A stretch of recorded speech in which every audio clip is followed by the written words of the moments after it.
ഒരു പ്രോഡക്റ്റ് ഒരാൾ ഉണ്ടാക്കി കഴിഞ്ഞാൽ ആ പ്രോഡക്റ്റ് എങ്ങനെ ഉപയോഗിക്കണം ആരാ പറയാം? ആ പ്രോഡക്റ്റ് ഉണ്ടാക്കിയാണ് പറയാം. സൃഷ്ടിച്ചവൻ അറിയുന്നില്ല. അപ്പൊ സൃഷ്ടിച്ചവൻ അറിയുന്നില്ലേ എന്ന ആ സൃഷ്ടാവ് എന്ന നാമം ഉപയോഗിക്കാൻ പ്രത്യേക ഒരു കാരണമുണ്ട്. വേറെ പല നാമം നമ്മൾ ഉപയോഗിക്കാമായിരുന്നു. അല്ലാതെ 99 നാമങ്ങളുണ്ട്.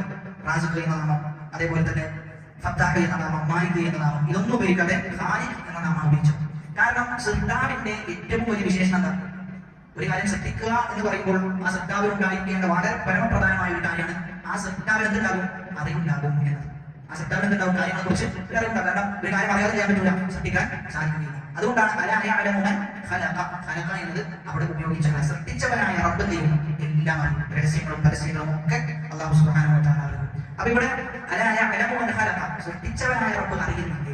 നമ്മൾ മനസ്സിലാക്കേണ്ട ഒരു അടിസ്ഥാനപരമായ വിഷയമാണ് ഒരു കാര്യം ഒരാൾ ഉണ്ടാക്കി കഴിഞ്ഞാൽ, ഒരു പ്രോഡക്റ്റ് ഒരാൾ ഉണ്ടാക്കി കഴിഞ്ഞാൽ ആ പ്രോഡക്റ്റ് എങ്ങനെ ഉപയോഗിക്കണം ആരാ പറയാം? ആ പ്രോഡക്റ്റ് ഉണ്ടാക്കിയാണ് പറയാം. അതിനെന്തുണ്ടാവും? മാനുവൽ ഉണ്ടാവും, കാറ്റലോഗ് ഉണ്ടാവും, അതിനെ കുറച്ചുണ്ടാവും ഇങ്ങനെയാണ് ഉപയോഗിക്കുന്നത്.